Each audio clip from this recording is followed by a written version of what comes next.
Um, I'm gonna bring some of the actors out. Well, we've got Sally Kirkland here, who plays Melissa's mother.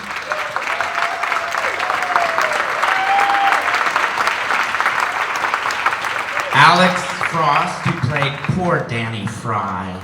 Poor Danny Fry. Oh, so sad. Rory Cochrane, who was the wild card in the room, Gary Carr.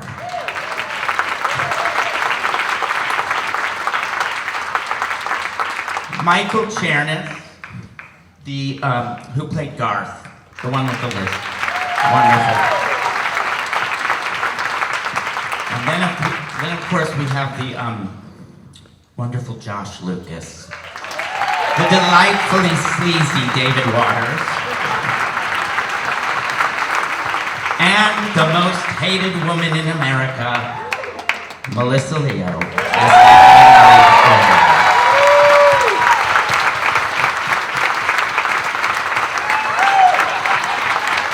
She's not the most hated woman. She's the most beloved woman in this room right now.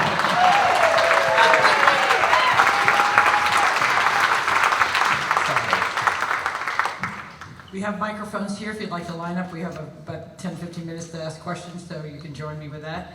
If I could just ask you guys not to touch the screen. We have such a beautiful screen and no bodies against it. Oh, and Irene Turner is here as well. I'm sorry. My partner in crime. I have so many questions, and the first one is, I can't believe that we in Austin who were programming this didn't already know the story. Yeah, it's kind of remarkable. I didn't know. Neither Irene or I, when we first were approached by Elizabeth Banks and Max Handelman, they had seen our film, An American Crime, which we had at Sundance years ago, and they said, we've got a story you might be interested in. And we started to dive into this, and it was the same feeling, like, I cannot believe I never knew about this. You know, I mean, Irene has some opinions as to why that might be the case. You know, she's opinionated, she was loud, and at one time talk shows in this country, even the evening ones like Johnny Carson, had people on with issues, and they tend to be more celebrity driven now. Also, she's a woman, and you know, sometimes even outspoken, loud, angry fighters, they fade away. Well, and it seems so tailor-made for Melissa. So how early did she come into the process for this? Pretty early. As soon as possible, in our opinion, but Tommy just... I had seen her in The Fighter and was like, I was literally watching The Fighter, and we had finished the draft of this, and I was watching The Fighter, and I was like, I think that's my Madeline Murray O'Hare there. And that was like 5 years ago, probably. Then we met. It's more like 6 now. Yeah, I know I had about 5 years before we finally found the money from, thank goodness, Netflix. Yeah, Tommy sent me 200 cigarettes in a beautiful silver box with the initial I share with Madeline, M, engraved on it, and a bottle of bourbon. By the time we got to shooting, Tommy was so disappointed to know I'd stopped smoking. And I've never been much of a drinker. So, but it's a thought that counts. It was a great script, an incredible opportunity to tell this amazingly little-known story, and not just the Supreme Court decision, but the death as well, which is the interesting portion of the conversation that Irene brings up about women who open their fucking mouths. It would have been interesting at any time. It certainly feels really timely right now. It does, yeah. I mean, I think that this tension between church and state always exists in this country. There always seem to be issues coming up. I mean, I remember when that, what was that county clerk's name in Kentucky, I think it was, Kim. Do you know who I'm talking about? Who wouldn't do the gay marriages based on religion, I thought, oh my God, if Madeline were alive today, she'd be over at that courthouse and she'd be giving that woman a talking to. So, I think it's always timely, to be honest. I hope, that by reminding people of who Madeline Marie O'Hare was, and by seeing the film, we don't take some of those rights for granted, Was it unusual? I don't know how active Elizabeth Banks has been as a producer in work that she's not actually in. So, in terms of her role in this. Yeah, they were, she and her husband, Max Handelman, they were very active in it. Particularly, they were there for the last 5 years. They brought the project to us. We looked for independent financing. Unfortunately, it's just not that easy to set up a movie about a murdered atheist. It's not like a huge genre. Anymore. Not anymore. Is it easier to, it's interesting, is it easier to have like people murdered that are God-fearing? Is that actually a thing? You tell me. You see more movies than I do.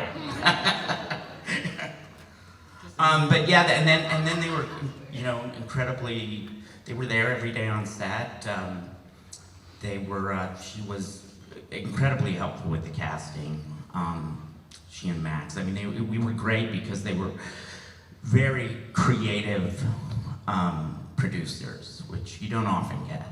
And they also did not give up. They and Laura Rister, who came on a little bit later, kept trying to sell this project about a once famous murdered atheist, and kept trying, and finally Netflix stepped up to the plate. So it was just their persistence. Yeah. Along with Melissa sticking around and saying, I'm there for you guys, I'm still there for you guys, I'm still there for you guys, let's get this made.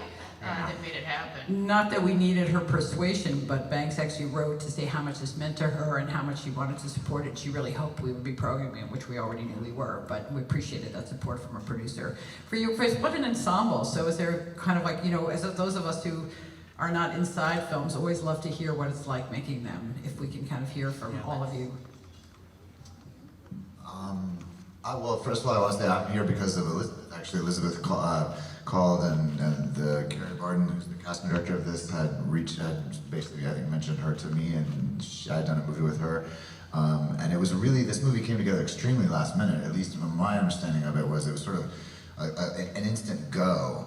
And I think it needs to be mentioned. It was as fast as I've ever made a movie. I think, and it's a pretty low budget as you can get, which put a period element to it and makes it really difficult on the production.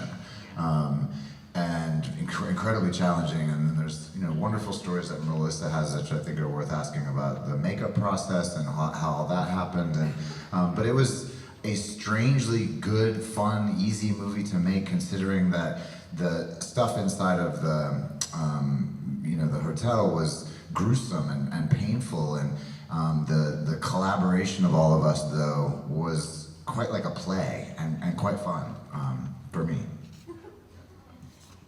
Truth is always stranger than fiction, right? So like hearing this story and reading the script, it was like, oh, good Jesus. You have to be a part of that, How many days do you think we might have shot this movie in? I was going to say 40. Any other guesses? 15. 18.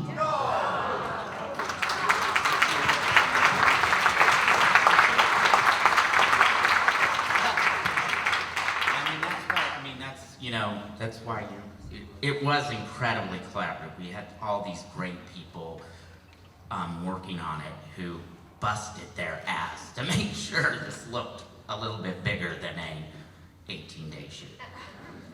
I just want to say it was a total honor and thrill to be Melissa's mother and to work with Tommy O'Haver, who's one of the best directors I've ever worked with in a 59-year career.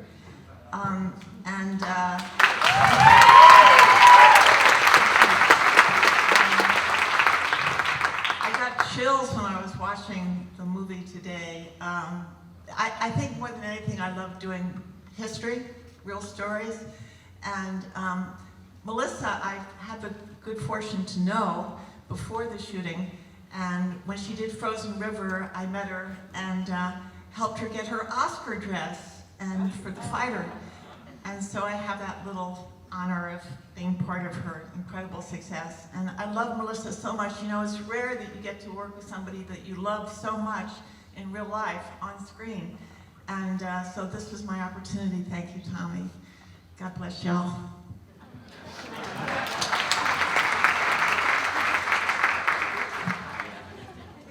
Yeah, I also want to say what an honor it was to work with Tommy and with Melissa as well, and Josh and Rory. You guys were all such fantastic people, and it's such an honor to be here at South by Southwest. You know, where everything really went down. I think this is an incredible time. Jim, did you have a question? Yeah, I do. First I want to ask Tommy and Irene. Yeah. Did you ever talk to Paul Krasner? Because Paul Krasner is how I learned about Madeline. Because she was a columnist for The Realist magazine. And it was always he was always exasperated, but believed in the freedom of speech, which is what The Realist was about. So if either of you did talk to him, I wonder what you came away with. And to Melissa, what did you learn about Madeline as a character? Because your work is always so deep that I assume that you really thought about what motivated this woman.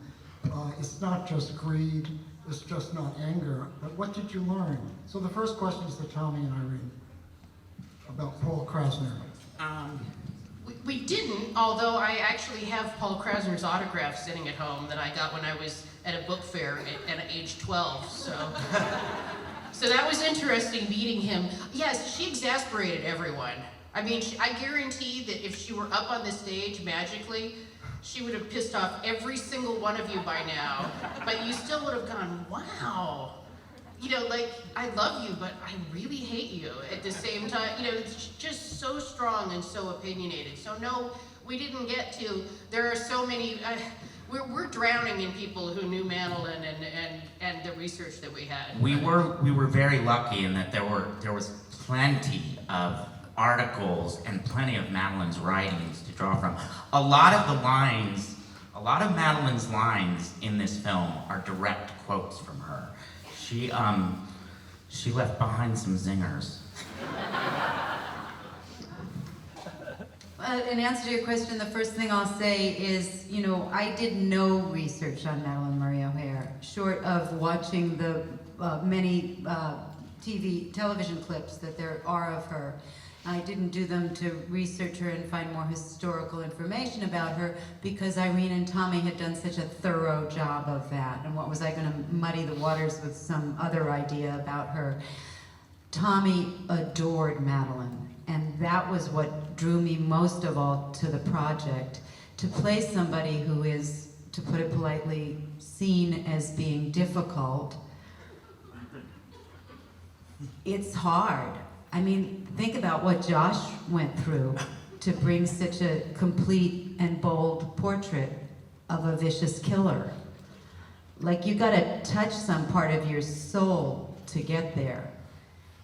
And so with Madeline, I knew that even though there was all this controversy around her, which I don't think a lot about, I trusted Tommy as my fearless leader, and was so lucky that it was Tommy O'Haver and not another schmuck you have to go work for nowadays.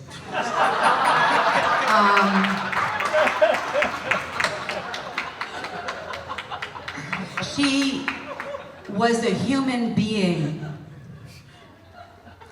and she grew up in an environment, and her intelligence and passion, there was no room for in her family home, and there was no room for her in the world. But she didn't give a fuck.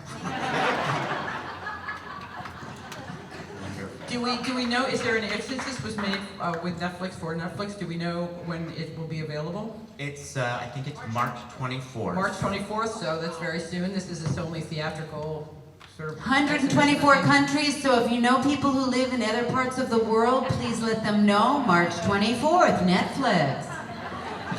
Oh, yes, go ahead, sure. I didn't get, She's first. She's fine. first. She's standing. I'll get to both of Well, you, it's I fine. want to follow up, and I understand activism, but it seemed to me like she's got some mental illness, and I wanted to know whether you found anything out about that, because the relationships with the kids and the that is so dysfunctional. It was dysfunctional. You show me an American family that isn't dysfunctional, sweetheart. So you don't think that she was mentally ill in any way? I think No, I do not. Okay. No, I do That's not. what I was curious about. Okay. but part of me when I was doing this, I'd read this book on borderline mothers, borderline personality disorders, and I thought, I did wonder a few times if she would be diagnosed with borderline personality disorder. Irene seems to think she's more bipolar. But the thing is she was so frustrated and so angry, and I keep saying that I love what she did. I love how hard she fought. I love, the way she channeled her anger, and I wouldn't want to be her kid. My own father's in the audience, and I would much prefer that. Yeah. You got back there. Go ahead. Wow. I mean, you at the beginning, before the show started, you said this is going to be sick and twisted. So I thought, okay, I'm ready. This is going to be simple. And I was like, oh, you lowballed it. You downplayed the entire concept, and I see right through you. You're very well done. But I was actually, you remarked on it earlier, but how difficult was it to be stuck in that tiny hotel room, for 18 days? I thought it was awesome. I loved having them trapped in there because it brought out the worst in everyone, the worst and the best. Yeah, these three gentlemen were so creepy. And They were terrible to me and sweet Juno and Melissa. No. It was but actually- after we finished, Rory came up to me and was like, "Hey man, it was great working with you. You're a great actor." And I was like, "Who's that guy?" I just want to say, I was told that Netflix had like all this money and they're taking over the world. We shot it in 18 days. We block shot a lot of it, Yeah. which is not fun if you're an actor. But you have to do what you have to do to make it, work. Yeah. And I just want to say, it's the first time I've seen it. I thought you did a hell of a job. I thought all these people did a hell of a job. So, well done. Thank you. We were able to really find all of that, especially the most gruesomeness of it, in a lot of ways like a play. And in a lot of ways, we really had a good grasp, and the stage we were on was so ideal for what we were doing with their room and our room and the no man's land in between. And so the staging of it was much clearer than it often is in filming in many ways. And figuring out the whys and the how for it, it was an extraordinary. It was not the 18 days in the hotel room. We had a lot of other things to shoot too. But however many days we spent there, it was remarkable days of very intense shooting. All of us very safe, except probably the 1 or 2 times I pounded Josh too hard with that cane. Well, this was a thrill for us to present the world premiere of us. We're so gratified about that. And not to take any thunder away from it, but for all the Melissa Leo fans out here, she's here in something completely different tomorrow at 11:30 in the morning. So you should come back and see her in what we're showing tomorrow at 11:30 as well. But Thank you so much for having us here.